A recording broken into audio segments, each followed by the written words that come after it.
નમસ્કાર, આપનું હાર્દિક સ્વાગત છે એજ્યુકેશન ઇન ગુજરાત સિસ્ટમમાં. આજે આપણે ધોરણ 11માં આર્ટ્સના સબ્જેક્ટ ભૂગોળ એનો પહેલો પાઠનું નામ છે ભૂગોળ એક વિષય તરીકે. આ પાઠનો પાર્ટ પહેલો શીખીશું આપણે અગત્યના સ્વાધ્યાયના પ્રશ્નોત્તર, બીજા અગત્યના પ્રશ્નો જવાબ. તો વિડીયો એન્ડ સુધી જોજો. જો તમે નવા આવ્યા હોય તો ચેનલ સબસ્ક્રાઈબ કરી લેજો, બેલ આઇકન પ્રેસ કરી દેજો. તો સૌથી પહેલાં આપણે આ પાઠની પ્રસ્તાવના જોઈએ. એમાં ભૂગોળની વ્યાખ્યા સૌથી પહેલાં મહત્ત્વની છે કે પૃથ્વી સપાટીનું પદ્ધતિસર વર્ણન કરવું. વિજ્ઞાન એટલે કે એનું ભૂગોળ છે, બરાબર. પૃથ્વી આખી સપાટી છે, આપણે એનું પદ્ધતિસર એકદમ સ્ટેપ બાય સ્ટેપ એનું વર્ણન કરતું વિજ્ઞાન એટલે કે ભૂગોળ. પૃથ્વીના જે પ્રદેશનો અભ્યાસ કરવાનો હોય તેનું સ્થાન, એનું ભૂપૃષ્ઠ, આબોહવા, વનસ્પતિ, પ્રાણીસૃષ્ટિ, ખેતી તથા બાગાયતી પાક, ખનિજો, સંસાધનો, ઉદ્યોગો, પરિવહન તેમજ એ પ્રદેશમાં વસવાટ કરતા માનવ સમુદાયો અને તેની પ્રવૃત્તિઓ વગેરે વિશેની વ્યવસ્થિત માહિતીનો સમાવેશ ભૂગોળમાં કરવામાં આવે છે. એટલે ટૂંકમાં બધું જ એમાં આવરી લીધું છે. હવે ભૂગોળનું કાર્યક્ષેત્ર શું છે? તો પૃથ્વી સપાટી પરના પ્રાકૃતિક તત્વો હોય, કુદરતી અથવા તો સાંસ્કૃતિક તત્વોને માનવને કેન્દ્ર રાખવાનું, માનવ છે એના કેન્દ્ર સ્થાને રાખી તપાસવામાં આવે એ ભૂગોળનું કાર્યક્ષેત્ર છે. ભૂગોળનું મહત્ત્વ શું છે? તો વ્યક્તિના નિર્માણ માટે અથવા તો માનવીના સશક્તિકરણ માટે ભૂગોળનો અભ્યાસ જરૂરી છે. ખેતી હોય, વ્યાપાર હોય, પરિવહન, ઉદ્યોગની સ્થાપના અને તેના વિકાસને સમજવા ભૂગોળનું જ્ઞાન મહત્ત્વનું છે, જરૂરી છે. માનવ જીવનના વિવિધ પાસાને સમજવા, માનવ સમાજના સાંસ્કૃતિક વારસાનું પૃથ્થકરણ કરવા, ઐતિહાસિક ઘટનાઓને સમજવા અને વર્તમાનના વિશ્વની જે સમસ્યાઓને હલ એટલે એનું જે સ્વરૂપ આપણે કે એને દૂર કરવાનું કાંઈ પ્રોબ્લેમ હોય તો એ હલ કરવા માટે આ ભૂગોળનું જ્ઞાન હોવું ખૂબ જ ઉપયોગી છે. હવે પ્રશ્નમાં પહેલો પ્રશ્ન પૂછે કે નીચેના પ્રશ્નોના સવિસ્તાર ઉત્તર આપો, વિસ્તારપૂર્વક. એનો પેટા પ્રશ્ન છે કે વર્તમાન સમયમાં ભૂગોળ ખૂબ જ ઉપયોગી વિષય છે. આ વિધાન સમજાવવાનું છે, આપણે સાબિત કરવાનું છે. તો વ્યક્તિ નિર્માણ માટે અથવા તો માનવીય સશક્તિકરણ છે એ માટે ભૂગોળનો અભ્યાસ અનિવાર્ય છે, જરૂરી છે. ખેતી, વ્યાપાર, પરિવહન, ઉદ્યોગોની સ્થાપના અને તેના વિકાસ માટે ભૂગોળ છે પાયાનું જ્ઞાન પૂરું પાડે છે. કોઈ બી વ્યક્તિ હોય એમાં આંતરરાષ્ટ્રીય સમજ વિકસે, ઇન્ટરનેશનલ લેવલે વિશ્વબંધુની ભાવના કેળવાય, રાષ્ટ્ર માટે પ્રેમ કેળવાય, રાષ્ટ્રીય ગુણો વિકસે વગેરેના મૂલ્યોના સંવર્ધન માટે ભૂગોળ મહત્ત્વની ભૂમિકા ભજવે છે. વ્યાપાર, સંરક્ષણ, પ્રવાસ, ઉદ્યોગો, ખેતી અને પશુપાલન માટે ભૂગોળનું જ્ઞાન એ એક વ્યવહારિક જરૂરિયાત છે. વિશ્વના દેશો વચ્ચેના આંતર અવલંબનની સમજ ભૂગોળ આપે છે. કુદરતી આપત્તિઓ જેવી કે ભૂકંપ, ભૂમિપાત, વાવાઝોડું, પૂર તથા દુષ્કાળમાં પર્યાવરણની સુરક્ષા અને સંવર્ધન અંગેનું જરૂરી માર્ગદર્શન આપને ભૂગોળ આપે છે. વૈશ્વિક સમસ્યાઓ, આખા વિશ્વની સમસ્યા જેવી કે ઉર્જા હોય, જળ સંરક્ષણ, જળને લગતું એને બચાવવા માટે પ્રદૂષણ, વસ્તી વધારા હોય, ઘટતા જંગલો હોય, ગરીબી, આતંકવાદ વગેરેના ઉકેલ છે એ ભૂગોળના વિષયો સૂચવે છે. તેમજ વ્યક્તિમાં સૂક્ષ્મ અવલોકન કરવાની, તારણો કાઢવાની, નિર્ણય કરવાની અને યોગ્ય અભિપ્રાય બાંધવા વગેરે માનસિક શક્તિઓનો વિકાસ પણ ભૂગોળ દ્વારા સરળ બને છે. હવે ભૂગોળ નાગરિકને વિશ્વ નાગરિક બનાવી શકે છે. ભૂગોળના અભ્યાસથી જ પ્રવાસ, પ્રદર્શન અને વાર્તાલાપો સમજી શકીએ છીએ. તેમજ પત્ર મૈત્રી બાંધવાની સૂઝ પણ આપણે ભૂગોળ દ્વારા કેળવાય છે. આમ ભૂગોળ છે એ આપણા માટે ઉપયોગી છે. ઉપરાંતમાં જોઈએ તો નકશા વાંચન, કે નકશાઓ દ્વારા આપણે કોઈ પણ જગ્યા પર્વત હોય, નદી હોય સમજી શકીએ. નકશા પૂર્ણી, વરસાદનું માપન તેમજ તાપનું માપન, તાપ કેટલો છે. ઉપરાંત ભૂકંપની તીવ્રતા કે કેટલા સ્કેલનો ભૂકંપ છે એનું માપન અને દબાણ, હવાનું જે દબાણ છે એ માપવાની કરવાની ક્ષમતા વિકસાવવામાં ભૂગોળ છે એ મહત્ત્વનો ભાગ ભજવે છે.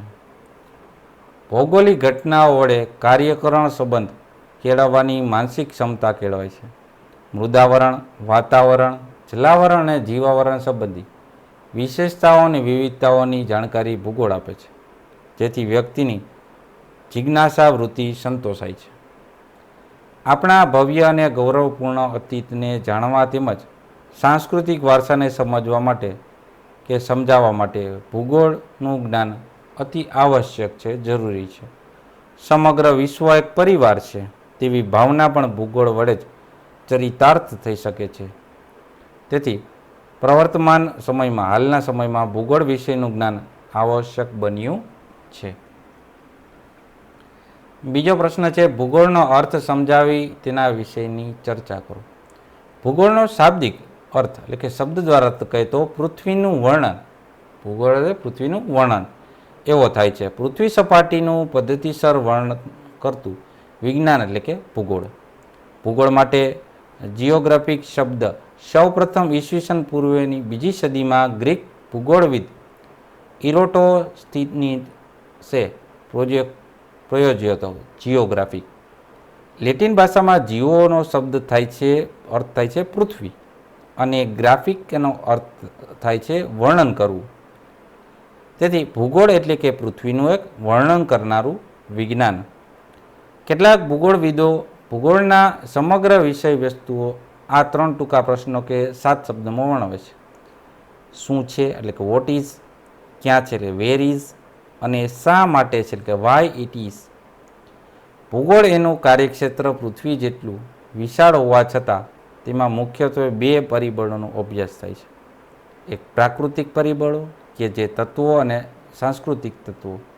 આ બંને પરિબળોમાં, પ્રાકૃતિક અને સાંસ્કૃતિક બંને પરિબળોમાં માનવતાના સંદર્ભે તપાસવામાં આવે છે. ત્યારબાદ જોઈએ તો ભૂગોળમાં મૃદાવરણ એટલે કે જમીન, જલાવરણ અને વાતાવરણ ઉપરાંત જીવાવરણ અને નુસાવરણનો સમાવેશ થાય છે. કેટલા વરણ થયા? 5. તેથી કહી શકાય કે આ 5 વર્ણનો અભ્યાસ કરતું વિજ્ઞાન એટલે કે ભૂગોળ. ભૂગોળ એક વિકસતું વિજ્ઞાન હોવાથી તેના અભ્યાસ ક્ષેત્રોમાં અનેક નવી વિગતો અને બાબતોનો ઉમેરો થઈ જાય છે. કાર્લ રિટર નામના જર્મન ભૂગોળવિદે કહ્યું છે કે ભૂગોળનો અભ્યાસ પૃથ્વી સપાટીએથી શરૂ થાય છે, પરંતુ માનવજાત પાસે જેમ જેમ નિરીક્ષણ અને સંશોધનના સાધનો વિકસતા જશે તેમ તેમ ભૂગોળનું કાર્યક્ષેત્ર પૃથ્વી સપાટીએથી વધુને વધુ ઊંચે અને વધુને વધુ ઊંડે સુધી વિસ્તરતું જશે. ત્રીજો પ્રશ્ન છે, ભૂગોળનો અન્ય વિષયો સાથેનો અનુબંધ સ્પષ્ટ કરો. અન્ય વિષય સાથે કઈ રીતના છે? તો ભૂગોળ છે યથાર્થતાને સમગ્રના સ્વરૂપમાં સમજાવવાનો એક પ્રયત્ન છે. વિજ્ઞાન સાથે જોડાયેલા બધા જ વિષયો પણ ભૂગોળ સાથે અનુસંબંધ એટલે કે સંબંધ ધરાવે છે.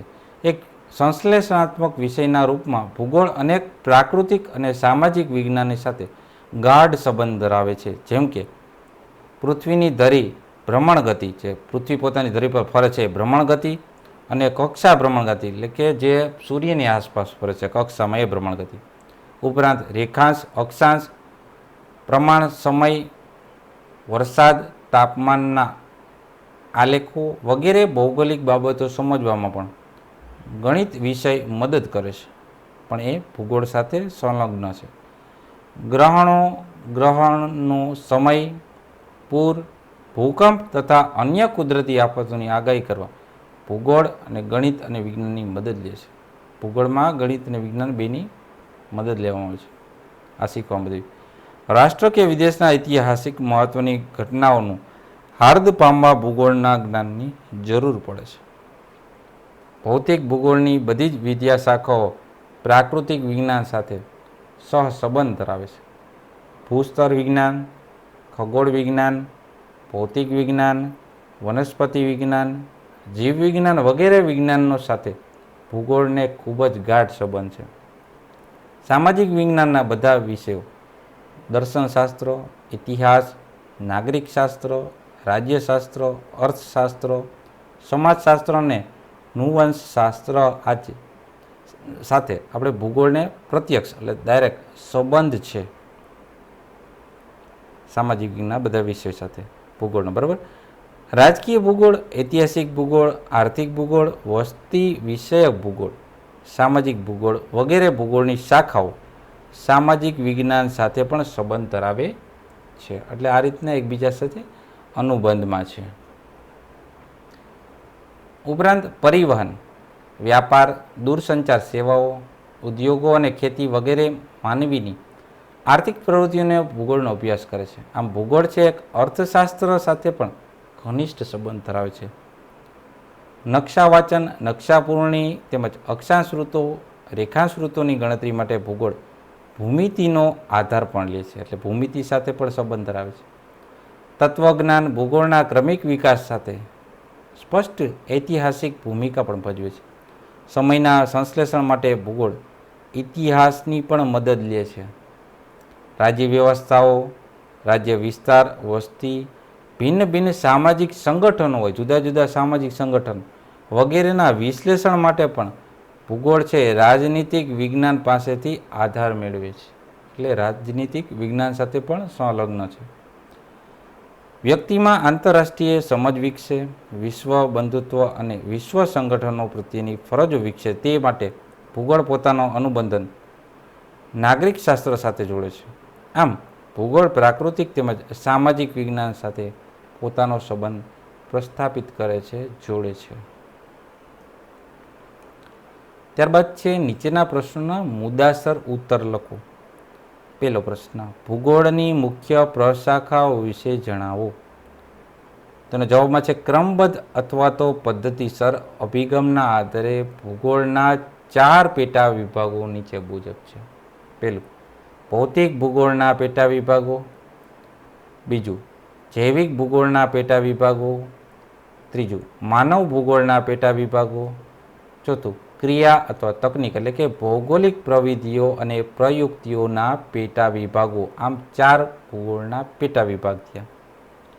પહેલું, ભૌતિક ભૂગોળના પેટા વિભાગમાં શું આવશે?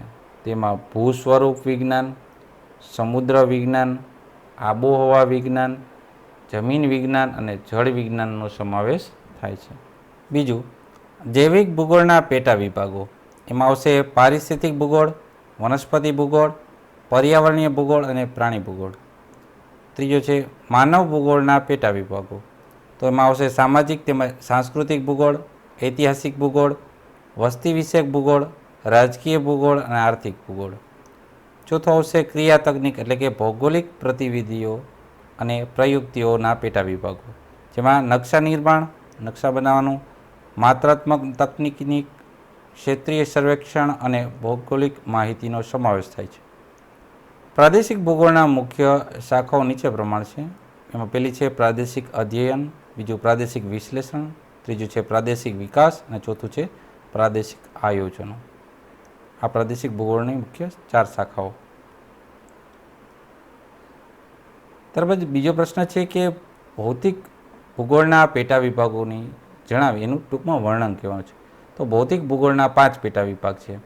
પહેલું છે ભૂ સ્વરૂપ વિજ્ઞાન કે શાસ્ત્રો, બીજું આબોહવા વિજ્ઞાન, ત્રીજું સમુદ્ર વિજ્ઞાન, ચોથું જમીન વિજ્ઞાન અને પાંચમું છે જળ વિજ્ઞાન. સૌથી પહેલી છે ભૂ સ્વરૂપ વિજ્ઞાનમાં. ભૂ સ્વરૂપ વિજ્ઞાન, ભૂ એટલે કે જમીન, એ સ્વરૂપના વિજ્ઞાનમાં પૃથ્વી સપાટીને સ્તરનું ભૂમિ સ્વરૂપો તેમજ તેનું વિતરણ, એ ઉત્પત્તિ અને કયા પ્રકારની છે એની માહિતી આપવામાં આવે છે. બીજું છે આબોહવા વિજ્ઞાન.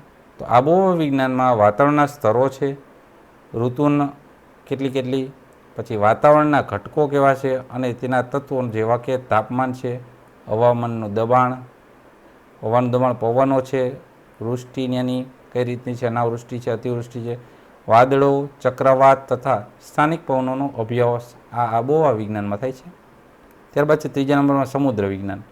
સમુદ્ર વિજ્ઞાનમાં મહાસાગરોની ઉત્પત્તિ છે, એમાં ભરતી ઓટ, મહાસાગરોની ઊંડાઈ કેટલી છે, મહાસાગરોના સ્થાન, એના પ્રવાહો કઈ રીતના છે, સમુદ્રના તળનું ભૂપૃષ્ઠ, સમુદ્ર જળની ક્ષારતા તથા મહાસાગરોની માનવ જીવન પર થતી અસરનો અભ્યાસ આ સમુદ્ર વિજ્ઞાન દ્વારા થાય છે.